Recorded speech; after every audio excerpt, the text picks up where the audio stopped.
ఏడాది క్రితం ఒక టాక్ షోలో సిఐఏ మాజీ ఏజెంట్ సారా ఆడమ్స్ ఒక కామెంట్ చేశారు. పాకిస్తాన్లోని టెర్రరిస్టులే టార్గెట్ గా భారత్ ఒక ఆపరేషన్ చేపట్టబోతోంది. ఈ ఆపరేషన్ కి తాలిబాన్లను వినియోగించనుందని ఆర్ యు సీరియస్ అంటూ ఆ ఇంటర్వ్యూయర్ ఆమెను అడగటం, ఆమె అవునని నిజం చెప్పటం జరిగాయి. అక్కడ కట్ చేస్తే మొన్న సింధ్ ప్రావిన్స్ లోని మట్లీ పట్టణంలో తన ఇంటి నుంచి బయటకొచ్చిన సైఫుల్లా ఖలీద్ అనే లష్కరే తోయిబాకు చెందిన అగ్రనాయకుల్ని గుర్తు తెలియని వ్యక్తులు తల గుండెలపై కాల్చి పరారయ్యారు. దీంతో ఖలీద్ స్పాట్ డెడ్ అయ్యాడు. ఎవరి ఖలీద్ అని చూస్తే 2000లో Nepal module head, 2005 Bengaluru attack, 2006 Nagpur RSS headquarters దాడి, 2008 యూపీ రాంపూర్, ఇలా వరుస లష్కరే ఆపరేషన్స్ కమాండర్.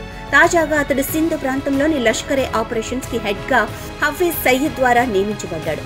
అతడి ఆపరేషన్స్ లో ఉండగా కాల్పులు జరగటం, అతడు ఖతం కావటం చకచకా జరిగిపోయాయి. తాజాగా అమీర్ హంజా అనే మరో లష్కరే వ్యవస్థాపక సభ్యుడి ఇంట్లో కాల్పులు జరగ్గా అతడికి గాయాలయ్యాయి. దీంతో లాహోర్ ఆసుపత్రిలో చేరాడు అమీర్ హంజా. అతడి ఎలాంటి పాత్ర అంటే లష్కరే వ్యవస్థాపక సభ్యులు 17 మంది ఉండగా వారిలో చీఫ్ హఫీజ్ కి అత్యంత సన్నిహితుల్లోని ఒకరిద్దరిలో ఇతడు కూడా ఒకడు. ఇతడు ఉద్వేగభరిత ప్రసంగాలకు, సరిగ్గా అదే సమయంలో ఉత్తేజపూరితమైన రచనలకు పెట్టింది పేరు. మత మార్పిడిపై ఇతడు రాసిన పుస్తకం ఒక సంచలనం. ఐక్యరాజ్య సమితి గుర్తించిన అంతర్జాతీయ ఉగ్రవాదుల్లో ఇతడు కూడా ఒకడు. అలాంటి వ్యక్తి రేపు మరణిస్తే హఫీజ్ సయీద్ కి మరింత పెద్ద ఎత్తున దెబ్బ తగలనుంది. ఇప్పటికే మొన్నటి ఆపరేషన్ సింధూర్ ద్వారా ముజాఫరాబాద్ లో లష్కరే శిబిరం ధ్వంసమైంది. ఇందులో హఫీజ్ సయీద్ కొడుకు తల్హా సయీద్, అతడి 5 కమాండర్లు హతమైనట్టు వార్తలొచ్చాయి. వీరితో పాటు మరో 5 ఉగ్రవాదులు నశించారన్న రిపోర్టులొచ్చాయి. వీరిలో 3 లష్కరే నాయకులున్నారు.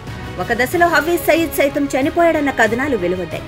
అయితే ఈ దిశగా అధికారిక ప్రకటనలేవీ లేవు. మొత్తంగా లష్కరే ఆపరేషన్ సింధూర్లోనే పెద్ద ఎత్తున నష్టం జరిగింది. తాజాగా కాల్పుల ఘటనలో ఖలీద్ చనిపోవటం, అమీర్ హంజా ఆసుపత్రి పాలు కావడంతో ఆపరేషన్ ఎల్ఏటీ ఏదైనా నడుస్తోందా అంటే అందుకు సారా ఆడమ్స్ చెబుతున్న పాయింట్ ఆఫ్ వ్యూలో చూస్తే అది నిజమని తెలుస్తోంది. భారత్, ఆఫ్ఘన్ మధ్య ఇటీవల కాలంలో సంబంధాలు బాగా మెరుగయ్యాయి. గత ఏడాది కాలంగా ఖైబర్ పఖ్తూన్ఖ్వా సరిహద్దు ప్రాంత విషయంలో పాకిస్తాన్, ఆఫ్ఘనిస్తాన్ దేశాల మధ్య ఘర్షణాత్మక వాతావరణం చోటు చేసుకుంది.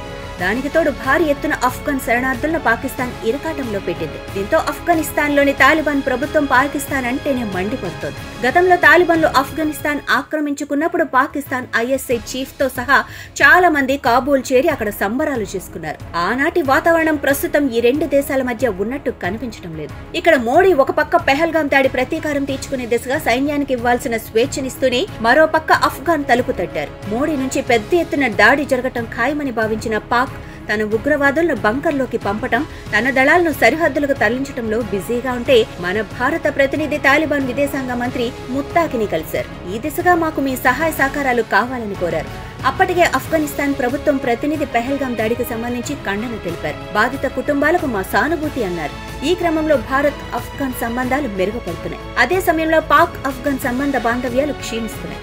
ఇటు భారత్ తో సానుకూలంగా వ్యవహరిస్తున్న తాలిబాన్లు అటు బలూచిస్తాన్ లిబరేషన్ ఆర్మీకి కూడా తమ సహాయ సహకారాలను అందిస్తూ పాకిస్తాన్ ని తీవ్ర ఇరకాటంలో పెడుతున్నారు. పాకిస్తాన్ చైనాతో చెలిమి చేస్తుంటే భారత్ ఆఫ్ఘన్ తో స్నేహానికి సై అంటోంది. దీని ద్వారా పాక్ పీఓజేకేలోని ఉగ్రవాదుల పీచ మణచటానికి సరికొత్త ఆపరేషన్ కి తెరలేపినట్టు తెలుస్తోంది.